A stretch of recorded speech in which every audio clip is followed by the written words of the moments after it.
Li Chunfeng sedang bertarung dengan hantu tua berjubah merah. Keduanya sangat cepat. Pada saat yang sama, kekuatan mengerikan membuat tanah Wuwang menjadi ilusi. Banyak kultivator lainnya, melihat pertarungan antara keduanya, semuanya memasang ekspresi sangat serius, seolah-olah tempat yang tidak penting ini bisa runtuh kapan saja. Li Tua, biarkan aku membantumu. Melihat ini, Nan Batian memutuskan untuk membantu Li Chunfeng.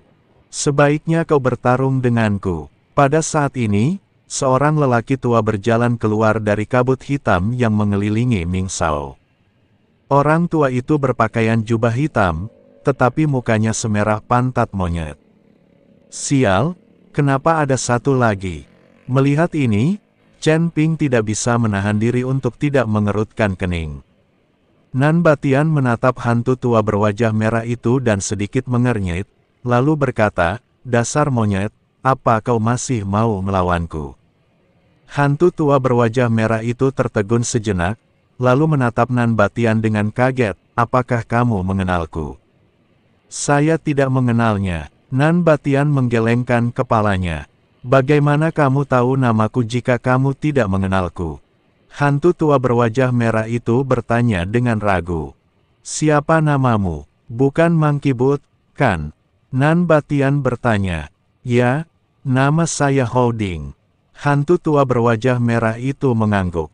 "Sial, aku hanya menebak, berhenti bicara omong kosong, aku akan membunuhmu, aku masih harus membantu Laoli." Setelah berkata demikian, Nan Batian meninju hantu tua berwajah merah itu. Kali ini, ilusi Wuwang Lan menjadi lebih serius. Perkelahian terjadi di mana-mana di seluruh negeri Wuwang. Tuan Muda Ming menatap Chen Ping dengan jijik, dengan senyum tipis di bibinya. "Di antara 4 hantu Mingshan, aku khawatir ada satu yang hilang." Pada saat ini, Lin Chong perlahan berjalan ke arah Chen Ping dan berkata kepada Ming Shao di kejauhan. "Apa itu 4 hantu Mingshan?" Chen Ping bertanya. "Dikabarkan bahwa ada pegunungan lain di bawah Gunung Iblis Surgawi, dan pegunungan ini adalah gunung kegelapan yang menuju ke neraka. 4 hantu gunung kegelapan adalah 4 pembudidaya iblis di gunung kegelapan. Mereka berasal dari sekolah yang sama dan sangat brutal. Aku tidak menyangka mereka juga berada di bawah komando 4 dunia bawah." Lin Chong mengikuti Chen Ping untuk menjelaskan. 8 pendekar pedang gunung iblis, 4 hantu gunung Hades. Keempat Hades ini telah merekrut cukup banyak orang kuat. Tidak heran Tuan Muda Ming ini begitu sombong meskipun usianya masih muda. Dia pasti sangat cakap. Chen Ping memandang Tuan Muda Ming itu, dan baru saat itulah dia menyadari bahwa 4 istana dunia bawah begitu kuat. "Kaisar Lin, apakah Anda sendiri akan melakukannya juga?" Melihat Lin Chong berdiri di samping Chen Ping, Ming Shao tersenyum dingin. "Aku tidak akan membiarkan siapapun mengancam Tuan Chen, bahkan kau, 4 dunia bawah." Lin Chong berkata dengan ringan. "Baiklah, aku akan mengabulkan permintaanmu." Tuan Muda Ming mengangguk. Segera setelah itu, seorang lelaki tua lain muncul dari kabut hitam tak berujung di sekitarnya. Orang tua itu mengenakan jubah hitam, kecuali tangannya yang berwarna merah darah, seolah-olah baru saja berlumuran darah. "Kaisar Kota Matahari Bulan, merupakan suatu kehormatan bagi saya untuk bertarung dengan Anda." Setelah lelaki tua bercakar merah itu selesai bicara, dia langsung menyerbu ke arah Lin Chong. Lin Chong juga melompat maju dan bergabung dalam pertempuran melawan lelaki tua bercakar merah. Chen Ping melihat sekeliling dan menemukan bahwa semua kekuatan di belakangnya sedang digunakan saat ini. Tuan Muda Ming berjalan perlahan menuju Chen Ping. Setiap langkah terasa lambat, tetapi dia tiba di depan Chen Ping dalam sekejap mata. "Semua orang bilang kamu adalah seorang jenius langka di dunia makhluk surgawi, dengan bakat luar biasa. Aku ingin mencobanya, tapi jangan takut. Aku bisa memberimu kesempatan untuk meminta bantuan. Jika ada orang di belakangmu, kau bisa memanggil mereka semua." Tuan Muda Ming tersenyum tipis dan berkata kepada Chen Ping dengan sangat sopan.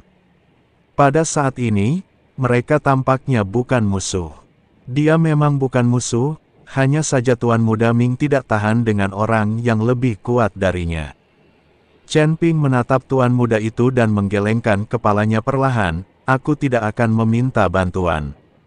Jika aku melakukannya, kalian berempat dari dunia bawah akan menghilang. Ketika Master Ming mendengar ini, dia tidak bisa menahan tawa, kamu sedikit melebih-lebihkan. Bahkan pemimpin sekte Huofen ada di sini, dan dia tidak berani meremehkan 4 netherworldku seperti ini. Apakah kau pikir bahwa kita di 4 alam baka hanya memiliki 8 pendekar pedang gunung iblis dan 4 hantu gunung alam baka? Apapun yang kau miliki di 4 dunia bawah, jika aku meminta bantuan lagi, bahkan jika ada Daluo Jinxian, itu tidak akan mampu menghentikan takdir kehancuranmu. Lebih baik aku tidak meminta bantuan, kata Chen Ping. Baiklah, kalau kamu tidak berteriak, aku yang akan berteriak. Setelah Guru Ming selesai berbicara, dia perlahan mundur. Dalam sekejap, sosok Tuan Muda Ming menghilang dalam aura pembunuh yang gelap.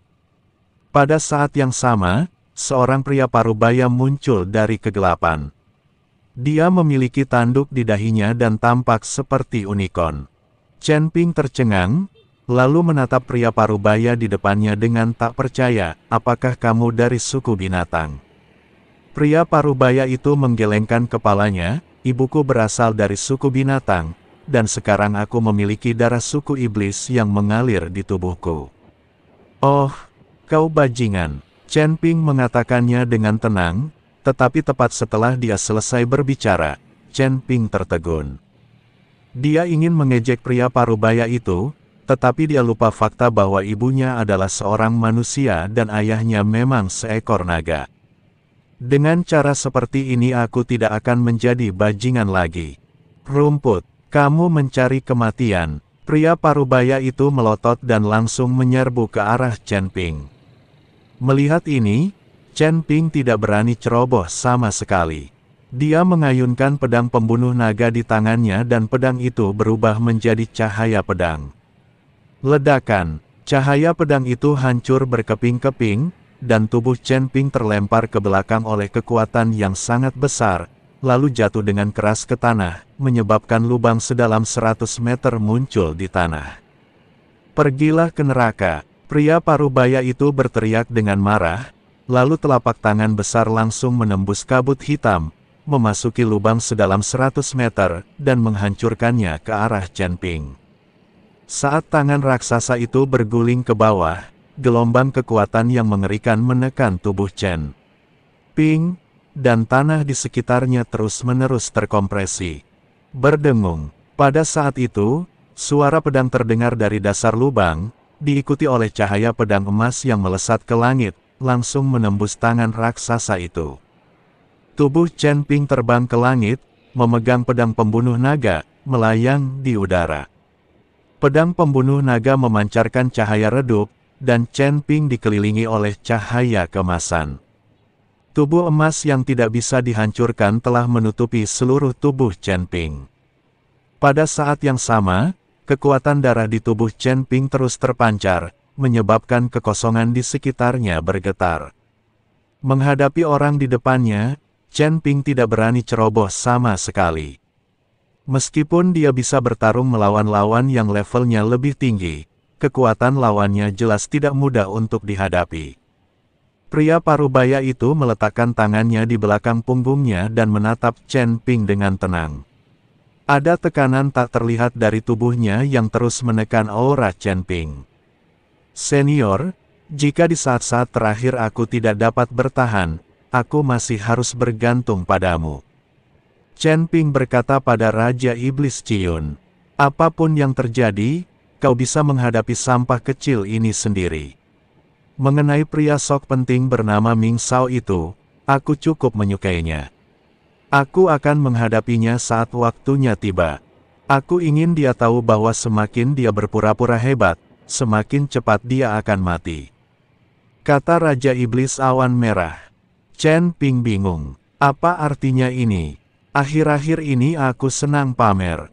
Apakah itu berarti saya akan segera mati? Jika kau tidak peduli padaku, kau tidak akan bisa melarikan diri jika aku mati. Kata Chen Ping, enyahlah. Jangan mengancamku dengan cara ini lagi. Kau tidak akan mati. Tuan Si di belakangmu bisa menakuti bajingan-bajingan kecil ini sampai mati hanya dengan bersin. Dia tidak akan melihatmu mati. Bertarunglah dengan baik. Anggap saja itu sebagai sparring partner. Lagi pula, kamu tidak akan mati. Raja Iblis Ciun menghibur Chen Ping. Chen Ping memikirkannya dan itu masuk akal, karena dia memiliki Tuan Si di belakangnya. Setiap kali saya dalam bahaya, Tuan Si akan muncul tepat waktu. Lagi pula aku tidak akan mati, jadi tidak ada yang perlu ditakutkan. Memikirkan hal ini, Chen Ping langsung menjadi percaya diri. Melihat lelaki setengah baya itu, dia berkata, "Bajingan kecil, apakah ini semua yang kau punya?" Wajah lelaki setengah baya itu memerah karena marah.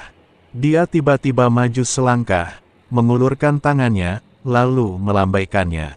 Ledakan, tiba-tiba, tekanan kuat dari langit dan bumi turun dari tempat Chen Ping berada, menekan Chen Ping. Chen Ping menggertakkan giginya, dan mengayunkan pedang pembunuh naga di tangannya, melepaskan energi pedang yang mengerikan, menebas langsung ke arah tekanan dari langit dan bumi. Kepulan-kepulan, tekanan dari langit dan bumi langsung dihancurkan oleh energi pedang yang ganas, dan langit dan bumi kembali damai. Mata lelaki setengah baya itu sedikit menyipit, dia berada di alam Mahayana tingkat keempat, tetapi dia memiliki kekuatan seperti itu. Dia pasti sangat mampu. Kamu belum melihat semua kemampuanku. Chen Ping diucapkan dengan nada meremehkan. Brengsek, kau pura-pura keren saja. Pria parubaya itu mengumpat dengan marah, lalu melayangkan pukulan. Namun, setelah melayangkan pukulan, wajah lelaki parubaya itu sedikit berubah, dan dia segera berbalik melihat ke arah Tuan Muda Ming. Sepertinya dia takut kalau ucapan sok penting tadi akan menyinggung Tuan Muda Ming. Melihat Tuan Muda Ming mengabaikannya, pria parubaya itu menghela napas lega. Setelah pukulan ini, Chen Ping hanya merasakan area sekelilingnya langsung terkompresi, dan roh-roh jahat yang mengerikan menyerbu ke arahnya bagaikan ombak. Pada saat ini, tampaknya berada di tengah badai, membiarkan gelombang besar yang tak terhitung jumlahnya menghantam tubuhnya. Ombak besar ini begitu kuat hingga dapat mencabik-cabik Chen Ping kita kapan saja. Tubuh emas Chen Ping yang tidak bisa dihancurkan memancarkan cahaya keemasan, menahan kekuatan ini.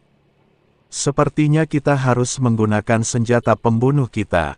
Chen Ping menyimpan pedang pembunuh naga, busur Raja Dewa muncul di tangannya. Untuk menghadapi gelombang roh jahat ini, busur Raja Dewa adalah senjata terbaik. Chen Ping alasan mengapa dia tidak pernah berani menggunakannya adalah karena dia tahu bahwa begitu dia mengeluarkan busur Raja Dewa, dia akan menjadi sasaran kritik semua orang. Bahkan mereka yang tidak menaruh dendam terhadapnya akan memendam niat jahat saat mereka melihat busur Raja Dewa miliknya. Inilah sebabnya mengapa orang yang tidak bersalah bisa bersalah karena memiliki harta karun. Namun saat ini, Chen Ping tidak peduli lagi. Dengan busur Raja Dewa di tangan, Chen Ping menarik tali busur. Bulu anak panah perlahan muncul, dan energi jahat dari pola Tao di sekitarnya dengan cepat diserap oleh busur Raja Dewa dan berubah menjadi anak panah yang tajam. Suara mendesing. Suara yang memekakkan telinga terdengar, menyebabkan rasa sakit pada gendang telinga semua orang di seluruh negeri Wuang. Saat anak panah itu ditembakkan, area di sekitar Chen Ping langsung meledak, dan roh-roh jahat yang tak terhitung jumlahnya hancur dan lenyap. Tuan Muda Ming yang awalnya memasang wajah acuh tak acuh, tiba-tiba membelalakan matanya saat dia mengeluarkan busur Raja Dewa dan menembakkan anak panah. Raja Dewa Busur, ada tatapan membara di mata Tuan Muda Ming. Raja Dewa Busur, Bahkan mereka yang berada di medan pertempuran pun tak kuasa menahan diri untuk berhenti dan menoleh ke arah Chen Ping. Pria parubaya itu sedikit mengernyit dan bertanya dengan tidak percaya, "Kamu menggunakan busur Raja Dewa? Lumayan, apakah kamu ingin mencoba kekuatannya?" Chen Ping tersenyum, lalu tiba-tiba menarik tali busur. Antara langit dan bumi, roh-roh jahat yang tak terhitung jumlahnya menyerbu ke arah busur Raja Dewa. Sebutir bulu anak panah yang bersinar dengan cahaya keemasan muncul di busur sang Raja Dewa. Suara mendesing. Chen Ping, sebuah anak panah melesat keluar, dan pria parubaya itu buru-buru melepaskan serangkaian energi yang kuat, tetapi pedang tajam itu langsung menembus energi yang kuat itu, diikuti oleh ledakan dahsyat. Kekuatan yang mengerikan itu menyebabkan pria parubaya itu langsung mundur, dan kekosongan yang dilaluinya mulai runtuh. Setelah akhirnya menstabilkan dirinya, pria parubaya itu berkata dengan terkejut di matanya, "Sungguh kekuatan yang kuat. Busur Raja Dewa memang layak dengan reputasinya." Setelah berkata demikian, lelaki parubaya itu tiba-tiba berubah menjadi garis panjang dan menghilang. Chen Ping juga melonjak hampir pada waktu yang sama. Mau lari, Chen Ping menghunus busurnya dan melepaskan anak panah, lalu anak panah itu melesat ke arah lelaki setengah baya itu. Pria parubaya itu meninju keluar satu demi satu ki pelindung, dan bulu anak panah bertabrakan dengan ki, menyebabkan seluruh daratan Wuwang runtuh perlahan. Namun, setelah kekuatan ini mencapai tangga ke surga, kekuatan itu lenyap tanpa jejak dalam sekejap, dan area di mana tangga ke surga berada tidak terpengaruh sama sekali. Semakin berani pria parubaya itu dalam pertempuran, semakin banyak darah iblis di tubuhnya yang keluar. Tetapi Chen Ping merasa sangat lelah. Meskipun busur Raja Dewa sangat kuat, setiap kali ditarik ia menghabiskan terlalu banyak energi. Chen Ping telah berjuang sampai sekarang dengan susah payah dan menggertakkan giginya. Jika bukan karena God King Bo, pasti sudah kalah.